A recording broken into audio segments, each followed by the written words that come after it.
We frequently imagine children as clean and unblemished, something to be guarded. When scientists see something pure and unblemished, they just perceive the ideal test subject. Despite the fact that many of these experiments are regarded pillars of modern psychology, they must have made a few parents wonder, "You want to do what to my kid?" Bobo gets a beating. Albert Bandura's seminal experiment in 1961 demonstrated that toddlers might learn aggressive or violent behaviors just by being exposed to them. This challenged the widely held belief that learning requires either rewards or punishment. Bandura worked with 3 groups of preschoolers. The first group observed an adult acting aggressively towards an inflatable clown named Bobo, kicking and beating it. The second group saw a non-aggressive adult who avoided eye contact with the clown. The third group received no exposure to either behavior.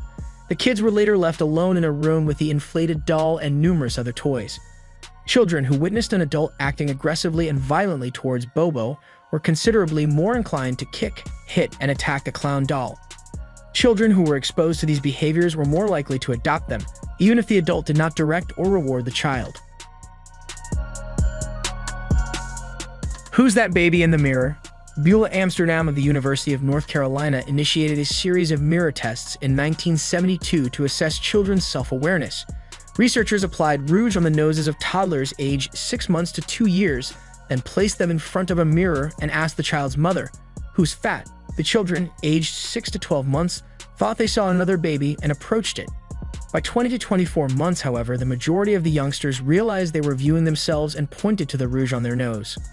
Many of the children in the middle group, aged 12 to 20 months, were unsure and even avoided the image. They no longer mistook the infant in the mirror for a new acquaintance, but they didn't appear to realize it was their own image. The science behind tickling. Clarence Luba, a psychologist, wanted to know if laughter was an inborn reaction to being tickled or if toddlers learned that laughing was the acceptable reply from social cues in 1933.